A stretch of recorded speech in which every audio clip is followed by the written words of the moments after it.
Hello and welcome to this German Marshall Fund seminar with the, I hope not too demanding title of Europe's Grand Strategy Navigating the new Global Environment.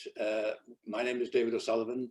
I am a non-resident fellow at GMF and a former EU ambassador to the United States, among other things. And I'm delighted today to be able to moderate this panel, which is based around a fantastic new book, which I commend to all of you, by Bart Szewczyk, following on the title of today's seminar. Bart is also a non-resident senior fellow at GMF in Brussels. He also advises European and global public policy at Covington. And before that, he has a really impressive track record of transnational work in both US administrations and in European administrations, which I think is probably unprecedented. So he's very well placed to have authored this book, and we look forward to hearing from him. And we're joined also by Nathalie Tocci, who's director of the Istituto Affari Internazionali, a very well-known expert on international matters. And of course, of particular relevance to today's discussion was the author of the 2016 European Global Strategy. So we look forward to a great discussion. I would like to ask Bart maybe to begin to tell us about your book and what's your basic thesis and conclusion about this ambitious question. Sounds great. Thanks so much, David, and thank you as well, Nathalie, for joining the panel. It's really, a delight to be on at this event with both of you, because there's really, I could think of really no other people in Europe or across the world who, are both as deep thinkers as you are on strategy in general, but in particular on European foreign policy, and also have the breadth and the depth of your professional experience, which help you give your insights and your sort of the comprehensiveness of your analysis. So it's really great that you're able to participate in this. And let me, walk through a basic outline of the argument of the book. I'll show it to everyone in case of interest. It's available in bookstores near you, or online, or libraries near you. And let me maybe divide up my remarks into four general parts. Sort of assess the overall state of play of European strategy, at least in my view. Second, how strategy can improve decision making. Third, how we should think about designing strategy in Europe through three-dimensional thinking. And then fourth, finally, realizing in Europe so-called unactualized power by building up strength in the free world. And in a way, you could think of this approach as applying the classic strategic framework of context, interests, options, and recommendations to the practice of strategy itself. So first, let's start with the state of play of European strategy. And, it's a mixed picture. And sometimes you have in Europe a lot of sound bites, but maybe not as much strategy. And let me give you a couple of examples. One, former official at the European Commission, apparently in good faith and with genuine intentions, told me that one of my papers didn't have enough buzzwords. And so she proceeded to list a number of various terms and phrases to sprinkle throughout my text. And this comment was really emblematic of an overall trend at times to formulate a catchy headline, maybe with some flashy visuals, but not really having a deep and constructive debate. And in some ways, the phrase around improving Europe's strategic culture has also been as much a slogan as a shift in practice.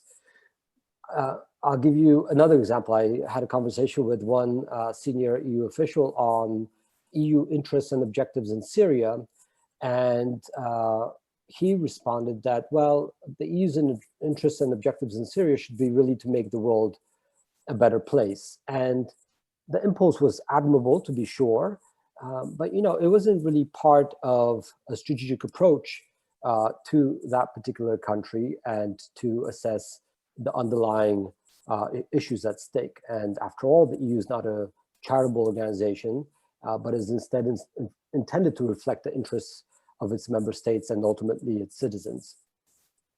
And you can look also at the current strategic compass, which is an internal review process that the EU is engaged in on new and increasing threats and challenges, and to define what kind of security and defense actor it wants to be. But apparently, and I don't know if this has shifted, the review process has not addressed issues such as China and the complex set of challenges that China poses, nor Russia for that matter, and is instead, focused on more functional issues that are potentially less controversial and less difficult to address, but also, you can't really have a full strategic review without addressing some of the key challenges to the EU. And then finally, let me offer two recent data points to suggest that maybe, the level of strategy within Europe isn't fully up to the level where it should be, where in early December of last year, the European Commission and the External Action Service announced a once-in-a-generation offer to the new Biden-Harris administration to reinvigorate transatlantic relations in the wake of the previous 4 years. And there was, a very comprehensive and well-thought-through document. But only 4 weeks later, the Commission and Council presidents, along with the French president and German chancellor, appeared to change tack in announcing an agreement in principle on a new investment deal with China. And you could, try to explain these two decisions away, but there was clear strategic tension between these two documents, these two decisions. And my guess is that the two weren't really discussed jointly in a way that, you would be able to develop a strategy writ large for the EU or for the continent. And so, strategy, and look, I mean, you can make the same sort of critique for a number of different countries, so it's not unique to the EU or unique to Europe. And it's a fair question to say, do you really need strategy? And without getting too bogged down into this debate, let me just suggest, and this is the second part of the book, that in my view, strategy ultimately is very helpful because it helps improve decision-making. And what do I mean? So in essence, the best way to think about strategy is the alignment of potentially infinite ends with finite means. Political actors can theoretically pursue a wide array of objectives, but realistically always constrained by their material and intangible resources. And so strategy is a dynamic process of analysis, decision, and review that requires understanding the international domestic context, figuring out your core interests among potential priorities, then defining desired objectives to serve those interests, and then developing policy options to meet such objectives with your underlying limited resources. It's a way of thinking and acting over time across this vast array of issues, not to resolve all potential questions under all plausible scenarios, but to at least be prepared for them as they arise. One way to think about strategy is a set of arguments and organizing principles. They can be embodied in documents and decisions that helps explain the myriad of foreign policy choices and helps guide future paths. And so if you return to, some of my initial examples, it's not about slogans, but about choices. It's not about, the ideal objectives, but things that you could realistically pursue with your resources. And it's also about having a sense of coherence between and among your decisions, so that you're all ultimately pushing in the same general direction. Now, any strategy needs to be articulable. You need to be able to come up with that set of organizing principles with that logic. You need to be able to describe it, but it doesn't necessarily need to be codified in a single document or even several documents. And you could look to some of the best strategies of the past, and sometimes they're just embodied in a series of actions, decision statements, and ultimately there has to be a certain logic to what is being done. Now, I mentioned that. I think. Go ahead. Can we just pause that thought there, Yeah. Bart? Because I think that's an interesting question that you've just raised, and also I see one of our questioners has already asked, you know, what's our definition of strategy? I'd like to turn to you, Nathalie. I mean, indeed, you know, I think Bart himself in the book actually quotes the boxer. I think was it Tyson who said, Mike Tyson. Everyone has a plan until you get punched in the mouth, you know.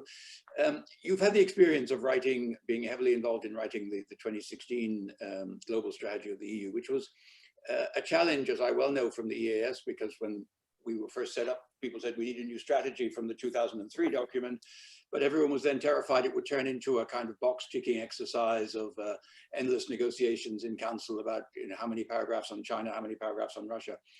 Do you think, from your experience, I mean, to Bart's point, does having an overarching strategic paper actually produce better policies in reality? Well, David, I mean, I think, you know, sort of when it comes to the European Union, inevitably the starting point for the reflection is that we're not talking about a state, we're talking about a different kind of animal. And therefore the question is whether a strategy which has, and I think, you know, sort of Bart explained it extremely clearly, I mean, it has a particular purpose when you're thinking about a state-like actor, whether those, you know, whether that same logic applies perfectly well to an entity like the European Union as well. And of course, to an extent, yes, it does, because at the end of the day, it is about understanding the context that you're in, trying to articulate what your goals are with respect to that context. And obviously, this is also where your interests come in, your values come in, and then trying to sort of pinpoint what are the necessary means to try and achieve them. So in a very basic way, this is basically what a strategy is, and it applies to a state in the same way as it applies obviously to the European Union. And yet I think that when it comes to the European Union, there is to an extent something which is different, in two ways. So on one level, one can say, well, a strategy as applied to the European Union cannot serve the same kind of purpose as it does for a state, because we are talking about a far more heterogeneous actor in which there are different actors that have to act in order to achieve a particular goal. I mean, to an extent, it's the case obviously also for a state, but in an infinitely more complex manner when we're talking about the European Union. And therefore, the way in which an actor like the European Union defines a goal or defines a means to achieve it is not going to be as linear, if you like, as is the case for a state. So in a sense, in the case of the European Union, a strategy is less prescriptive in a very technical sense of the term. At the same time, I think that for the European Union, a strategy serves another purpose, which is not as important for a state, which is an identity building purpose. In particular, the definition of an identity for the European Union in an external way. You know, sort of often we complain about the fact that, you know, there are different strategic cultures amongst member states. Well, yes, obviously there are, you know, there are different histories, there are different geographies, and to an extent, trying to imagine that there will ever be one single strategic culture is completely ahistoric and just, I don't know, probably an observation that comes from Mars, I think, to an extent. And yet, at the same time, I think what one can build on through actions, through strategies, through different ways of doing things. And I think Bart's absolutely right. You know, a strategy does not necessarily have to boil down to a document. It can actually take place in a myriad different ways. But what helps is, as I said, not necessarily trying to artificially build a single strategic culture, but trying to work together in a manner that, on the one hand, awakens different actors, meaning different member states, up to the reality that they will not achieve everything that they want to achieve by acting alone. And in a sense, Europe as being a community of destiny, in a sense, a community of fate. Even if we don't perfectly share objectives and interests and lots of other things. And then on the other hand, which is obviously the flip side of this coin, building on the solidarity between member states. So I may not feel the same threat perception when it comes to Russia as opposed to China compared to someone sitting in Tallinn or Lisbon for that matter. And yet it doesn't really matter because I need to stick out my neck out for them because otherwise they will not do so for me. So in a sense, it's building on solidarity. So I think, for the European Union, it helps in a way, sort of strategy making has an identity building purpose, which is an extra value added compared to strategy making for a state. So that's a plus, if you like. But of course, the minus is that, as I said, it's not as prescriptive. I mean, it's not as, you do A and you get B, it doesn't really work that way for states either. But it works even less, in a sense, for the European Union. Could I just respond briefly? And, I was almost about to get to this tension between identity formation and prescription and strategy making. And look, I think Nathalie is completely right. And, the EU is certainly a much more unique and complex entity than a nation state. On the other hand, if you look at, coalition governments in Italy or Germany or elsewhere, they also have to negotiate internally some consensus on foreign policy, and that is easier in some cases than others. But even in centralized political systems, let's say in France or in the United States,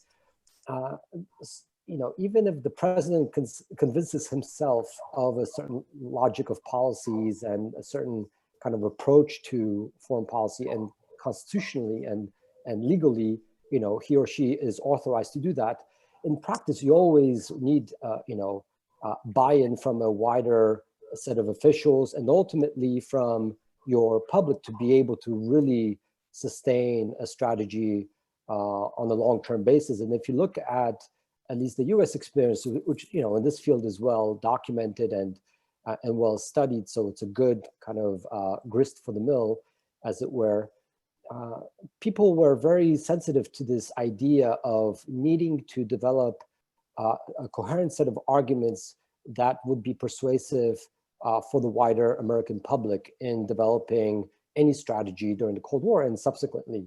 And so I think, if you kind of apply that logic to the EU, it's not dissimilar. You just have more actors, more veto players they need to convince.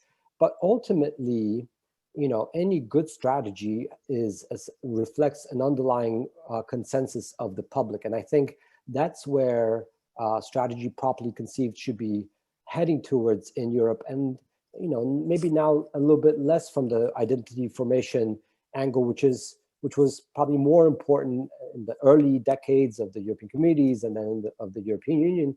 But now, the EU has a pretty well-established identity. It doesn't need to, at every single moment, try to reassert it. It can just continue on to actually figure out what policies and decisions to pursue, and then what resources to allocate to those policies.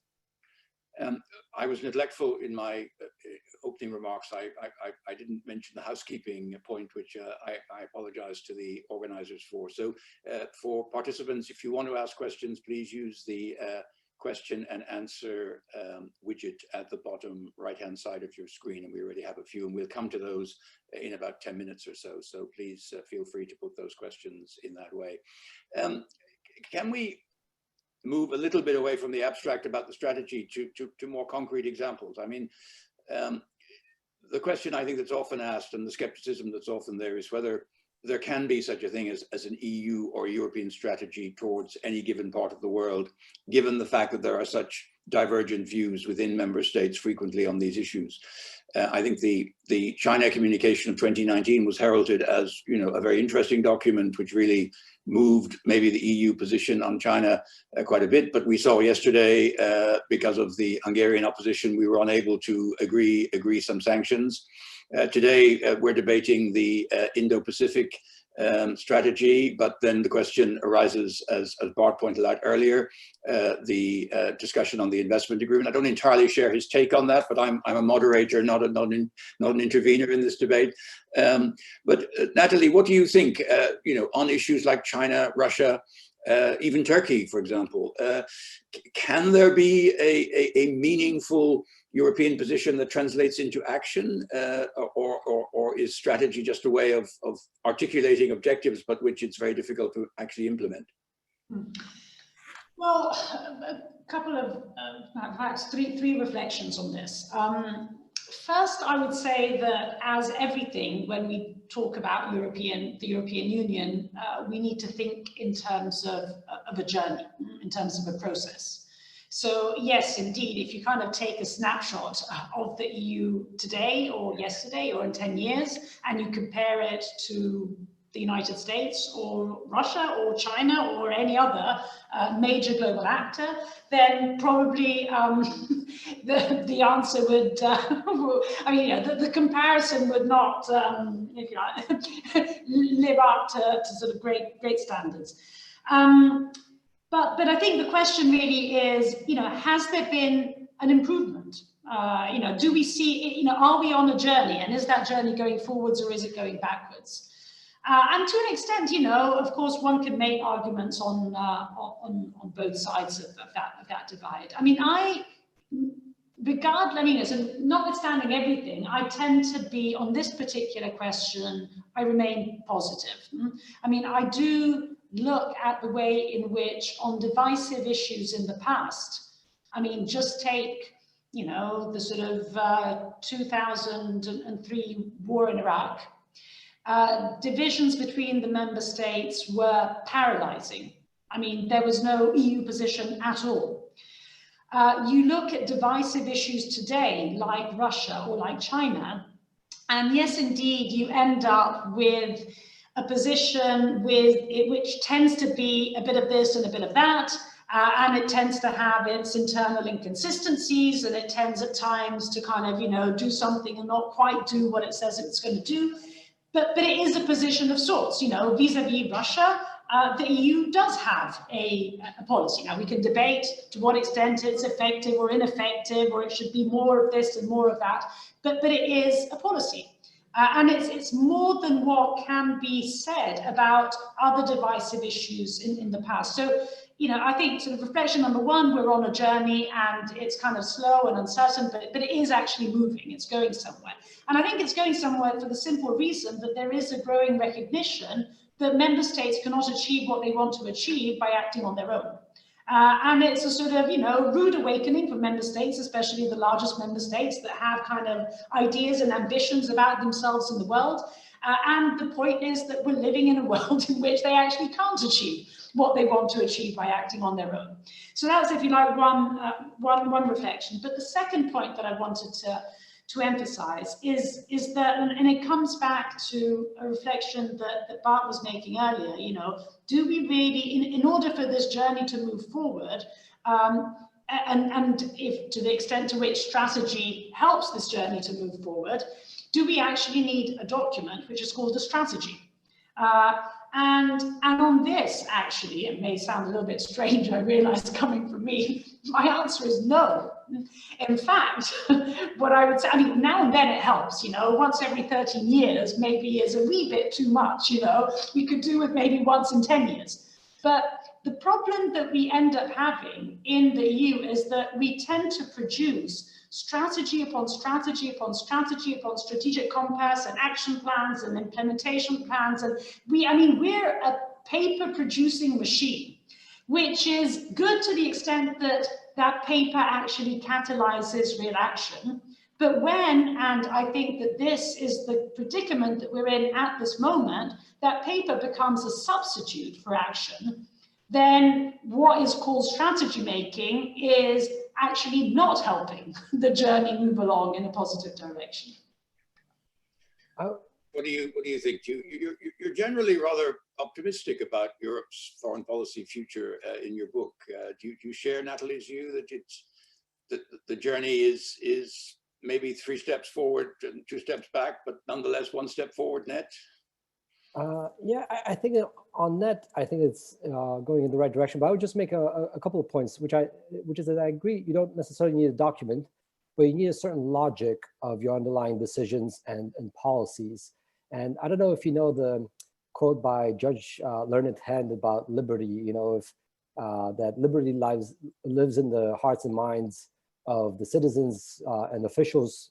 If it lies there, you don't need a constitution to save it. If it doesn't lie there, no constitution, no court can defend it. And strategy is sort of similar, you know, it lies in the hearts and minds of leaders and their advisors and ultimately citizens. And if you have it there, you don't need a document.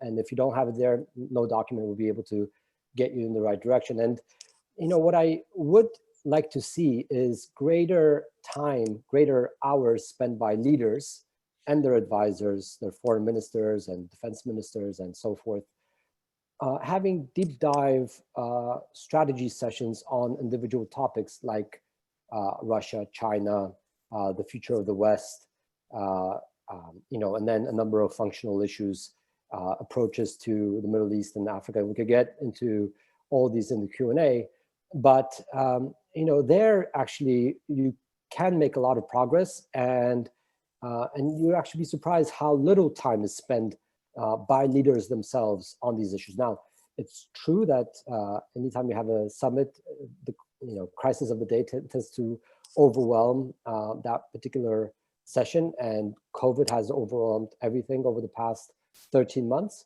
But when we do return to some sense of normalcy and we have a little bit more bandwidth to pay attention to other issues, I hope a certain amount of time is set aside to these reflections by leaders. And I think it's important that it's done by leaders and their senior advisors, and I'm including foreign ministers. And there, I think, you know, sure, you're going to have diversity of opinion if you dig deep enough on a number of issues, but at a general enough level, I think you can rally European public and official opinion around the concept of liberal order, because it's so important for the values that Europe cares about of political inclusion, peace, and prosperity. You know, having democracy, human rights, and rule of law at home requires that you help gradually build it in your neighborhood and around the world. And I think you can have a set of organizing principles around this concept that can help provide some structure to the underlying logic of policies.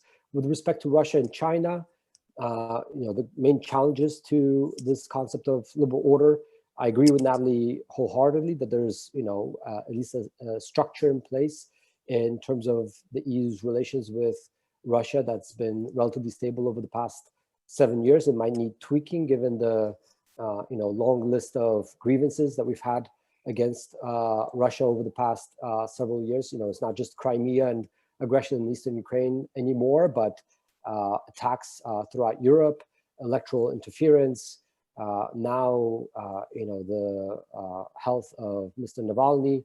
And so there are a lot more issues that we have in relation to Russia.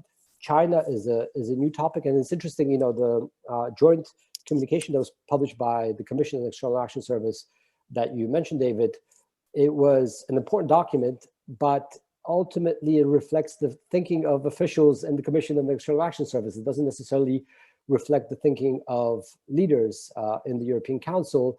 And, like I said, I don't necessarily, we don't necessarily need to have a set document that's adopted by leaders on every single topic, because it might be difficult to do with any sort of comprehensiveness, or you might just get a very generic document. But I think it would be valuable to spend additional time by leaders on these issues and be fully briefed.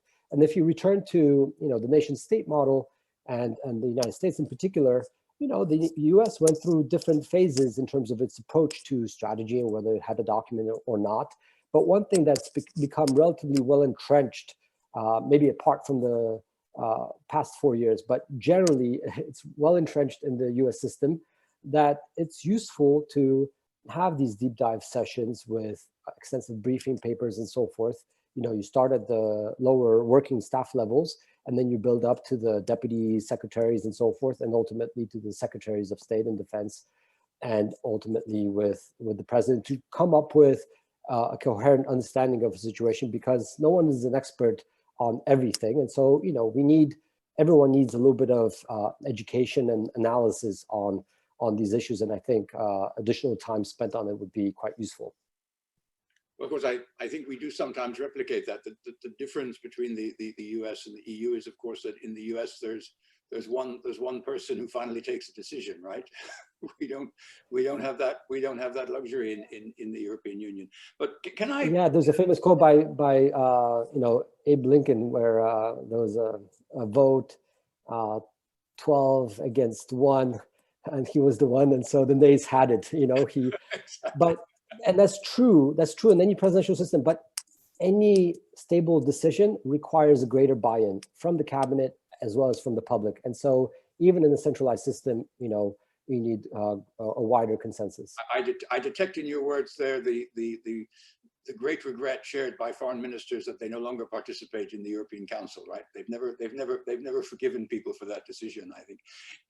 Before we've lots of questions, and before I go to the questions from the participants, can I just ask you one question which is on my mind, which is the coalition, in fact, it's one of the questions someone has put, coalitions of the willing or groups of member states, the idea of a European Security Council, which would be separate from the EU.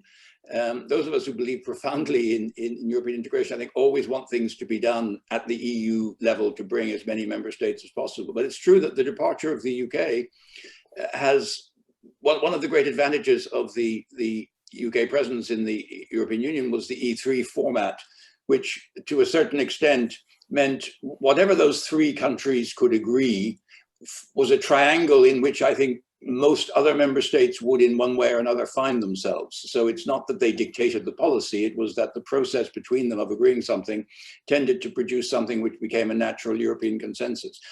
The UK gone, some people are suggesting we need a different format. Do you have a view on that? Should we stick with a European Union foreign policy, or be looking for a more broadly based European policy? Nathalie. Yeah, David, I would say that, let me put it this way. I think that much in the same way as I'm against the sort of endless production of paper, I'm also against the endless construction of institutions.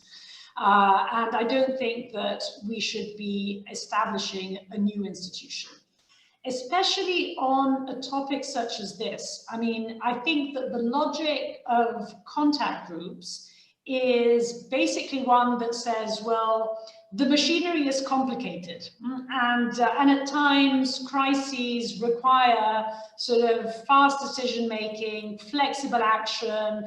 We kind of need to get things done, and contact groups at times help in that respect. Of course, they do have the downside of obviously not including everyone and therefore being potentially divisive. So my particular view on this is basically saying, I'm all for contact groups. I'm all for contact groups to the extent that they are not constituted always by the same member states. That's kind of point number 1. And point number 2, that they do retain a connection to the broader institutional framework so as to ensure that everyone kind of feels somehow, part of the party, although not at that first decision-making level. And I think that if those 2 conditions are met, actually they can be a great value added to European foreign policy, which ultimately should be understood more as an orchestra than as a solo, because we are talking about a different kind of animal. And basically mobilizing those different instruments that will have their different, precisely because we do have different strategic cultures and histories and geographies and everything else, mobilizing them to the benefit of, working towards European foreign policy broadly understood, I think is value added.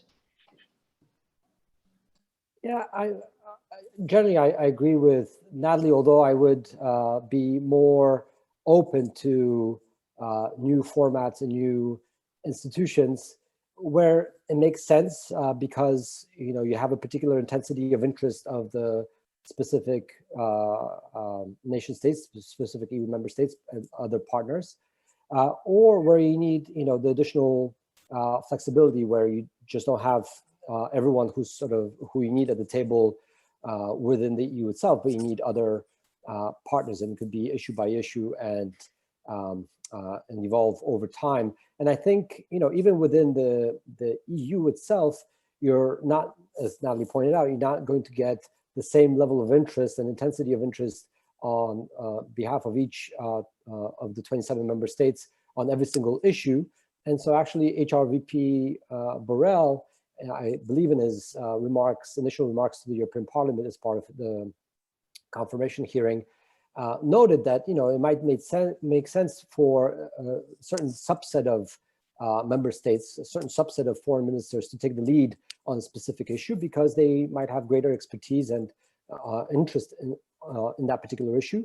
And so long as they stay tied to the wider common interests of the EU and are transparent in what they're doing and so forth, that it makes sense to have kind of internal coalitions of the willing, as it were.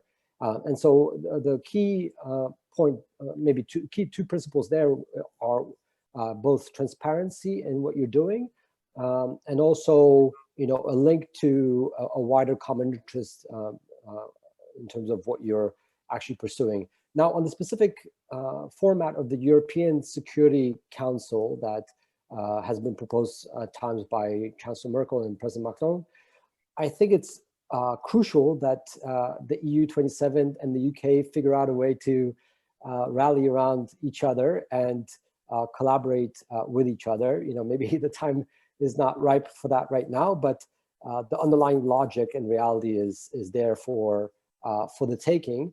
But I would also say that whatever the EU 27 share with the UK, they're in terms of common interests in foreign and security policy, they probably also share with the United States. And so I would think more broadly in terms of new formats which are established to facilitate greater cooperation in foreign policy. In another book, which we don't necessarily need to get into here, I and a co-author suggest the idea of a Transatlantic Council that would essentially bring together all NATO and EU member states along with the EU and NATO leadership. And the logic there is basically that you need the breadth of membership of NATO plus the EU member states are not part of NATO, as well as the breadth of the agenda that the EU and its partners can handle. And so, big tent approach, both in terms of membership and agenda in the form of a Transatlantic Council. Now, some people, might think it's too big, and Prime Minister Boris Johnson has embraced the idea of a D10, the top 10 globally minded democracies. That would be basically the G7 plus India, Australia, and South Korea. You could have, other configurations. And look, I think any generation of leaders needs to have, a vision, their own vision for the future and for how they're going to meet the challenges of today and the near and medium term. And those challenges are not always going to be met by the institutions of the past. And the institutions of the past always need to be updated. And I could close just briefly with this. We had NATO in the late 1940s.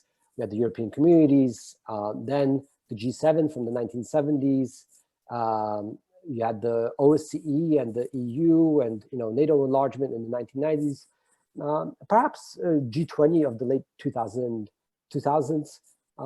perhaps there's time now for a new institution to facilitate cooperation. And I would just say that, you know, whatever new formats are developed or thought about within Europe, they should have this wider aperture. Thank you. I should give credit to the Coalition of the Willing question to Eugeniusz Smolar. We have a question from Robert Cooper, no stranger to EU foreign policy, and who's published his own book, by the way, which The Ambassadors. Robert wants me to ask you to identify the 3 most important strategic decisions that the EU has taken in the last 20 years. I'm going to censor his question just down to 1, because I think if I ask each of you to give three, we will run out of time. So who'd like to start by saying what you think is the one of the most strategic decisions that the EU has taken in the last 20 years, to take Robert's time frame? My vote would go to Iran. Actually, I mean, this dates back to the period that Robert was in a key position. Talking about contact groups, establishing a contact group and ensuring that the European Union played a role in that contact group, I think was a key strategic decision, because of the importance of the issue, non-proliferation, Middle East, etc., but also because of the strategic importance of the method.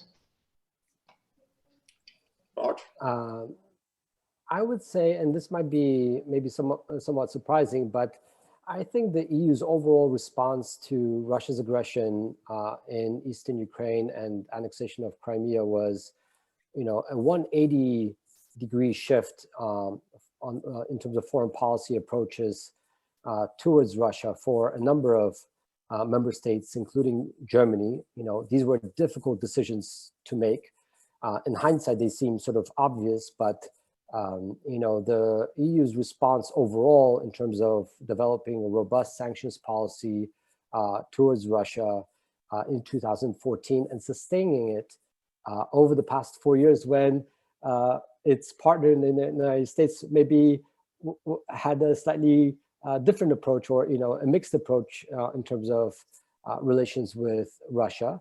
And also, if you think about the amount of resources that the EU and individual EU member states, and first and foremost, Germany, have committed to supporting political and economic reform in Ukraine, which is sort of the flip side of the EU's relations with Russia, is just extraordinary in terms of the, you know, scale and commitment of time at the most senior levels, and also, you know, individual staff levels.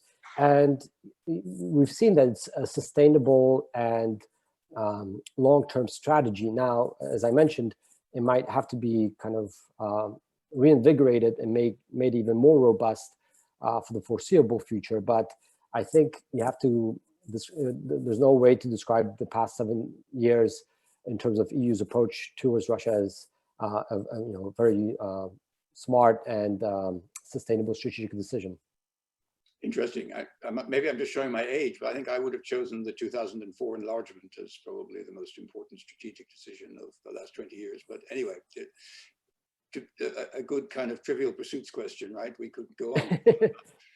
I'd like to pick up a question from Mehmet Enes Berger, who is director of the Bosphorus Center for Asian Studies, and he wants to pick up on a question of regarding strategic autonomy. And he mentions, Nathalie, that you've just published a very strong paper on this.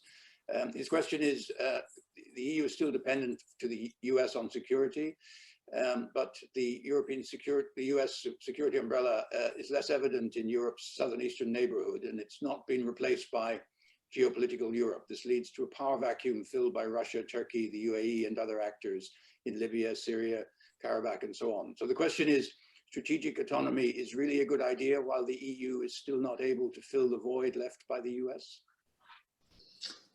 I mean, I would say that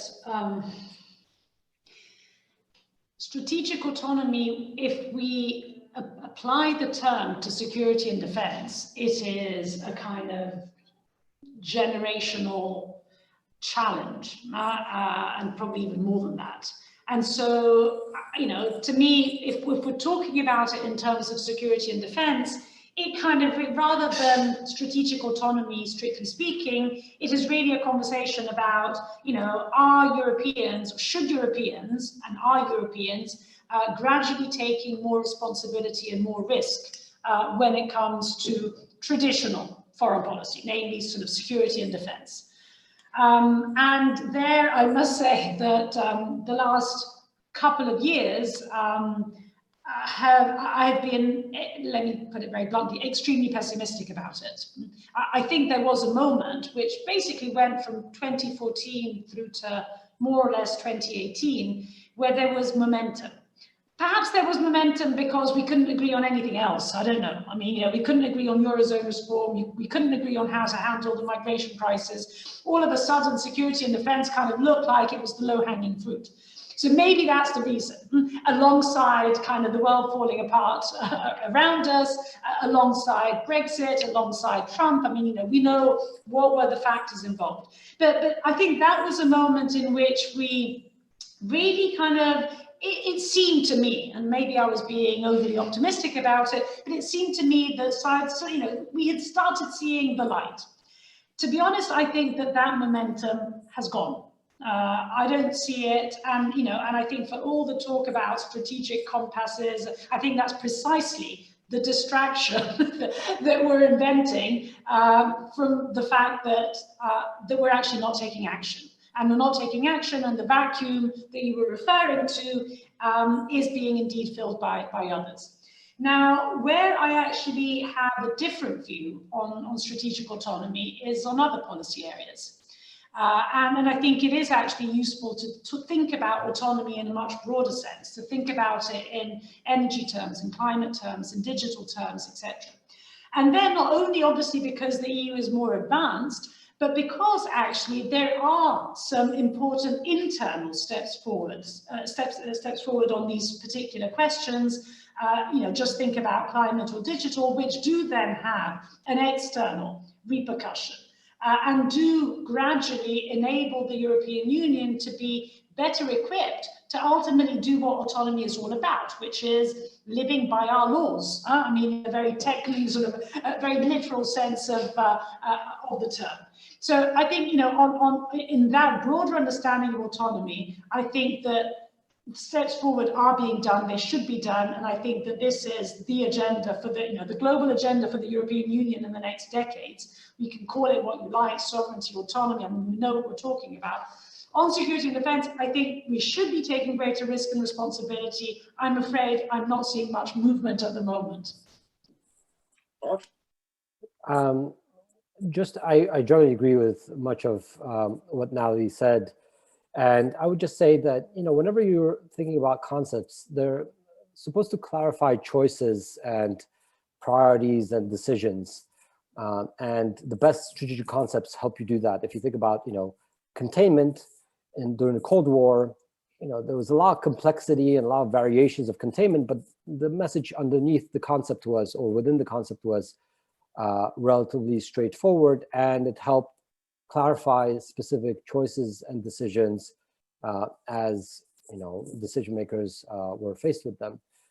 Strategic autonomy now has been, you know, debated very intensively over the past 5 years. It has a much longer lineage, and I think it probably at this point doesn't help provide that clarifying function for most people engaged in the debate, whether in the security and foreign policy realm or in other realms, because, you know, even if you think about like climate, you know, climate is a global issue that no one is really autonomous. You know, the United States needs China on board to be able to secure its climate objectives, and Europe likewise, and we need Russia on board as well as the rest of the world. So no one is really autonomous.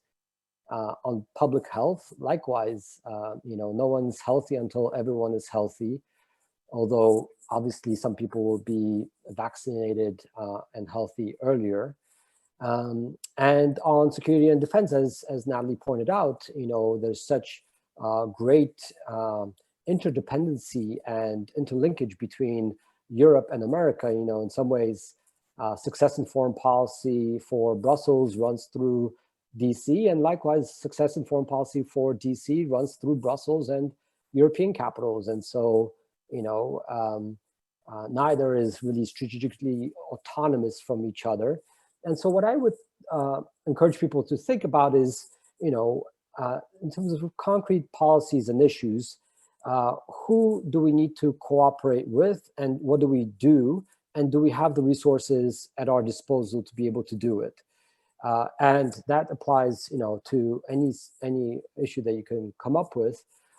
And I would just, you know, maybe draw a lesson from the Cold War experience, which is that if you think about all the public resources that were accumulated over time since 1950, you know, those didn't happen automatically. Those were specific decisions that were made because the stakes were viewed as sufficiently high to warrant the public investment. And so similarly now, I think we need, you know, really deep think about what our priorities are and do we have the resources at our disposal. And there we'll realize that we have quite a number of gaps, whether in defense or diplomacy or elsewhere, and we need to fill those resource gaps. And when we do that, then we'll have the ability to translate, you know, the massive resources that are dispersed throughout the EU into actual power. And so that's where I think the focus should be. And that can apply, you know, in technology, climate, other issues, I guess right now, first and foremost, health. But that's how I would sort of reframe the debate. There's a question here from Peter Popchev, which picks up a little bit a point you made earlier, Bart, but which I think may be a good sort of point of starting to wrap up what is a, you know, a conversation that we could continue for a long time. His question is the following: do you not think that before, or at least in parallel with developing a strategy, the EU member states should take care to create an EU strategic culture among young generations in particular?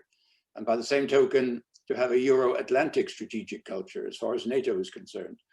And the questioner argues that had such an approach been accepted and applied ever since 2004, the EU would be in a much better shape strategically and in terms of challenges such as Russia, China, climate change, etc. Nathalie. Well, I just don't think cultures can be manufactured. And I don't even think it's necessary. I mean, regardless of the fact that we would fail, but I don't even think it's necessary to have one. And I come back to the orchestra. I mean, if we are an orchestra and we're going to remain an orchestra, we're not going to become a solo, then let us see what are, you know, what are the comparative advantages of an orchestra compared to a solo? And yes, it means that at times we're more inconsistent and incoherent and everything else that we've talked about, but it also does mean that we have different comparative advantages that can be leveraged for the purposes of European foreign policy. And these also include a diversity of strategic cultures. So that's one reflection. The second reflection is that it's actually by doing things together. So rather than by kind of, you know, working on documents and sitting in rooms, it's kind of by doing things together that you will not replace your existing strategic culture, but you will perhaps develop a European strategic culture which is complementary with your national one.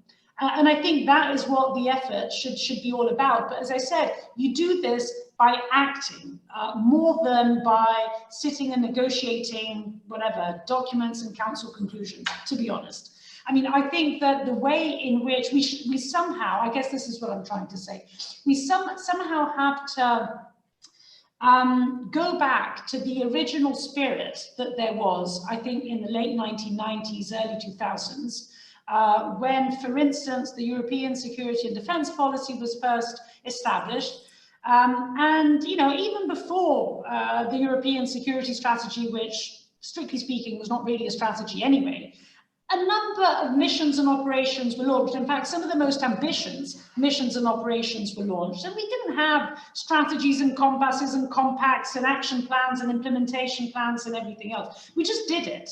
And I think we somehow need to go back to that kind of spirit. So rather than constantly preparing for the future crisis, I mean, kind of awaken to the fact that we're kind of surrounded by crises, and let's just pick one of them. I don't mind what it is, but let's just do something about it. Bart?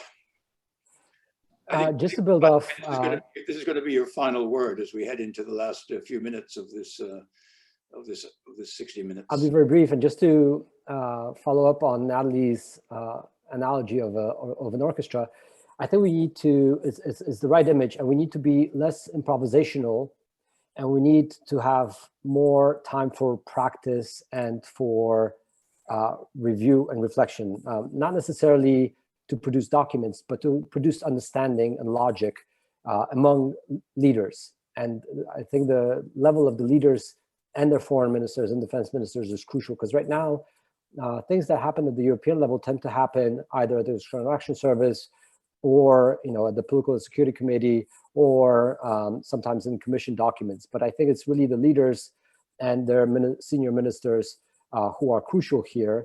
And just to go back to the US example, the US had an improvisational approach to strategy in the Eisenhower administration, for instance, maybe because Eisenhower thought that he could, basically react to issues of the day as he needed. But it produced a relatively disorderly process. And when Nixon and Kissinger came in, Kissinger suggested to set up a much more structured process with briefing papers, both in terms of just informational, educational papers, and also in terms of options papers, decision documents. And that structure has largely stayed with us over the past, 50 years, except for the past 4 years. And I would encourage European leaders to do that because it pays off. I agree with Nathalie that ultimately it's about decisions and acting, but I also would want to jump into, far-flung missions in Asia or the Indo-Pacific, or some new missions with respect to Russia or in the Middle East without thinking them through, and just setting aside the time to have the sophisticated analysis to be able to reach wise decisions, I think will be immensely important, even if ultimately, there's no public document that's produced. But if you produce logic for leaders, I think that will go a long way. Thank you. Picking up your point about the American policymaking, I just want to signal a question which we don't have time to go into, from Andy Moratrovic in Princeton University, who's rather skeptical, saying that the deep dive single issue strategy sessions defeat the purpose of strategy because it just strengthens the siloed nature of policy. But I'm afraid the discussion of that issue is going to have to be for another occasion. I'd like to thank you both very warmly. This has been a delight. Thanks, Bart, for presenting your book. I had the opportunity to read an advance copy over the weekend, and I can say that it's well worth a read, so I commend it to all our participants. Nathalie, thank you so much, as ever, for your active and lively and insightful comments. Thanks to the German Marshall Fund. My thanks to all the people who typed questions. I see there are 27. My apologies. I'm not a very good moderator. I didn't manage to give you all of you the opportunity, and I apologize for that. But I think it's been a fascinating discussion, undoubtedly very timely with the events of this week that are happening on the Indo-Pacific, what's happening in Ukraine and Russia, and a subject to which I know we will probably have the opportunity to return in the future. But thank you once again, and with that, I will close the session. Thanks as well. Bye-bye. Thank you.